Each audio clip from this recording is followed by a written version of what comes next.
Hey guys, welcome back to my channel. It's Aisha Evergreen. I cannot believe that it's almost time for us to convert our spring and summer gardens over to fall. Oh, how I wish I had so many more months, but I don't, and I know I got to make the best of where we are. So I've been putting off starting my fall garden just because I've been trying to hold on to the past seasons or the current season as well for as long as I could. But now is the time to go ahead and prepare for the next season. So I have a couple of different seeds that I want to go ahead and sow today, just because it does take a while for germination. I'm only starting a small batch right now simply because there's a conference I'll be going to very soon. So going to a conference and having someone to tend to my babies is gonna be a little challenge. So we're just gonna sow the things that I feel should be okay, and then when I come back, or probably towards the end of the week, then I'll go ahead and start another succession. So although it's a small amount right now, I intend to sow more probably at the end of the week or the beginning of next week. So anyway, let's go ahead and get into what I'm growing. All right, so first things first, I'm gonna go through my I had it organized a certain way, but I'm gonna show you what I got anyway because it's organized on my little sticky notes, and we'll get into that in a moment. But I have the Detroit red beets that I'll be starting today. I have the Copenhagen Market early cabbage. And notice that the days to harvest for this is 62. So hopefully maybe the beginning of October, end of September, I'm not sure, I can get a harvest. But again, like I said, I'm growing them in succession. So I'll be starting around now and then just kind of building up from there. Of course, the colors, these are the Georgia Southern colors, and it is 75 days for maturation for this one. Then we have the India Florida broadleaf mustard. So these seeds have been open because I had a fall garden last year, and I feel a little bit more comfortable with the process now. I just didn't film it before, but now I am. We have our watermelon radish. Let me show you that. Yep, 60 days there. Then we have our Toy Choy, or the Pak Choy. So it's a really small version of the Bok Choy, and I'm gonna get Bok Choy as well. But this is what I've been growing over the last year or so, and it's been pretty good. It's so cute, right? Look at that, so adorable. And then I have the Waltham broccoli. 85 days to harvest for that. And then we have our dwarf blue curled kale. I've literally been growing this. Well, really it's been another version of the kale. I can't think of it. But I've been growing this one as well. And I've been eating off of it for a while. It's in my green stalk. I'm gonna be growing rainbow carrots. There we go. It's gonna be so pretty. I wasn't that great at growing carrots last year. They were so small because I did not thin them out, but now I know. And then last but not least, we have our peas. So I have the Oregon Sugar Pod 2, and then I also have the Sugar Snap peas. Now they look the same, but the major difference is that the Oregon Sugar Pods are much thinner, and then the Sugar Snap peas, the pods are thicker. So they look a little more bloated than these, but I will say that the Oregon Sugar Pods are so delicious. So, and I hear great things about the Sugar Snap peas. So I know that I could sow these directly in the garden behind me, but I just kind of want to see how these do on their own. And then we'll just kind of go from there. And what I mean by in their own is like in their individual cells, and then I'll eventually pluck them out and put them in the garden somewhere. I haven't quite cleared out a lot of different spaces for it, but I know what will be removed next and where they will be amongst the garden. So yeah, I just got a lot to do, and I will film myself preparing the garden for fall as well. But we got to get these seeds going because I can prepare the garden at any point, but these seeds gotta go. Okay, so let's go ahead and get into my working station so that you can see how I sow my seeds. All right, so here is my seed starting setup.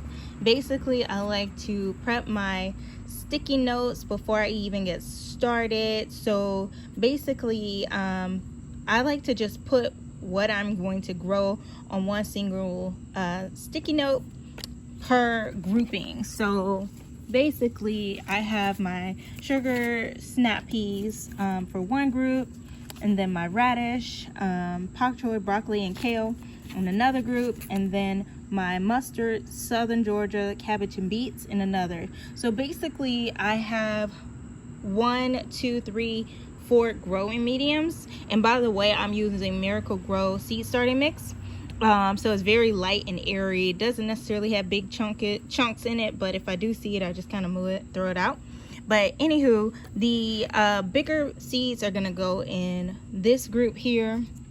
The smaller ones are gonna go in that one, and then that one. And then the carrots are gonna be in there, so there's no point in me making a sticky note for that because I already know what's gonna be in there. So we're gonna go ahead and get started. I'm gonna fast forward you guys so you can see what's going on. Oh, and just so you know, I also have rainwater in here. I collect rainwater, so that's what I'm gonna be using to water my seeds from the bottom. I like to bottom water. I will water from the top. I need to put some more water in there. I will water from the top if I have to, but I primarily water from the bottom just to keep the tops of my really delicate and sensitive plants or seedlings free of like any diseases or anything. So anywho, we're gonna go ahead and get started. Oh, I forgot to show you guys my little pen here. So I like to just kind of put a little hole like so, and then drop my seeds in depending on the depth requirements. I don't measure per se. I just really pretty much use this little guy here and kind of wing it, and that's been working for me. I do have the proper tool to measure, but I just use this. I find that it's easier for me, so that's what we're going to use today. But without further ado, we're going to go ahead and speed up this seed sowing process so that I can put the humidity domes on these. And then I like to put either cardboard or paper towels on here to just kind of keep things moistened. And then we'll go from there. But let's go ahead and get the seed starting process going.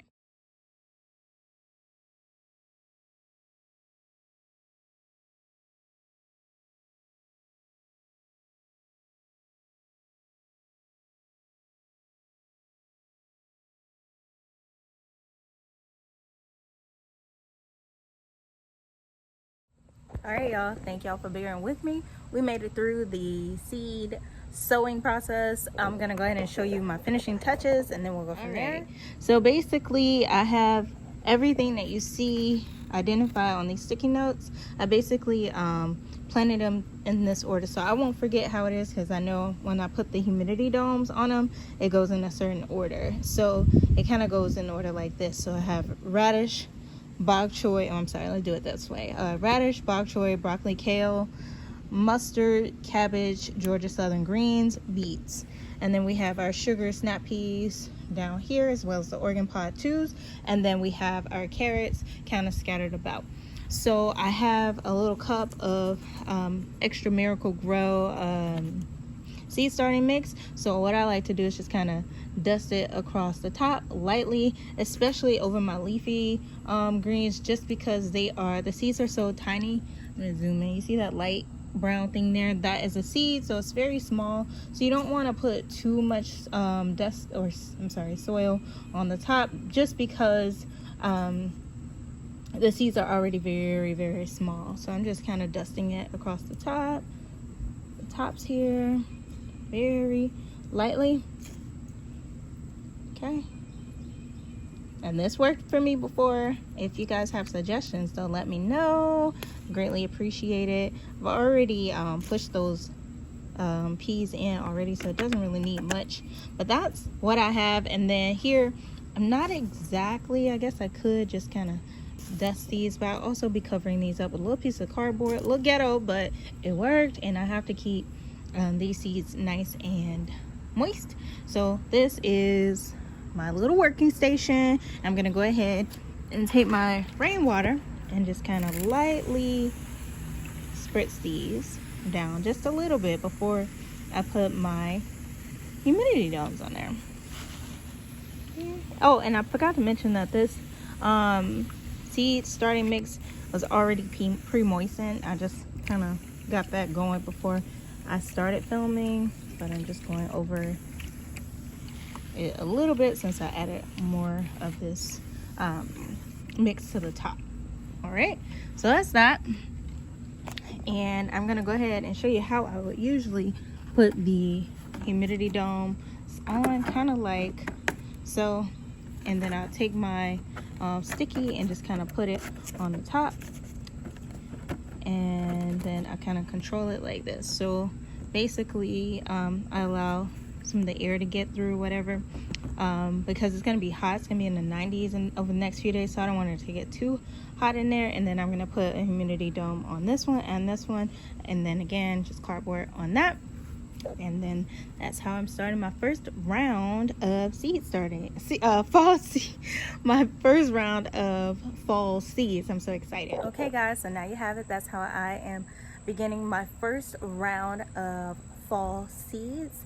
I will check back in with you periodically just to kind of let you know how things are going. I also need to take care of all of this wonderful stuff that's growing behind me. I plan to allow my tomatoes to grow as long as they can. They are still doing really good.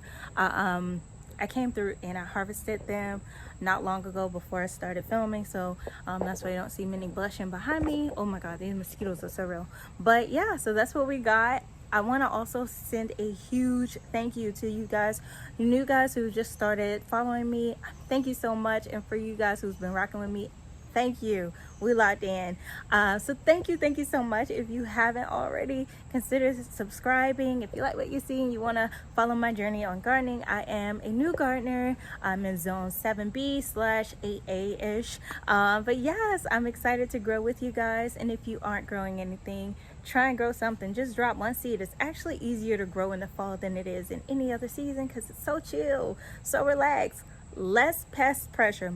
Still pests, but not as many as we have to deal with in the spring and the summer. So I'm so excited. All right, drop comments down below if you plan on starting a fall garden, and let me know what you're growing. Are you growing some of the same things? Are you switching it up a little bit? Do you feel like there's something that you think would grow well in my zone? Let me know, because I'll go out, run out, race, get down 2 wheels to get whatever seeds y'all say I need to get. All right, until next time, green thumbs, take care. Bye.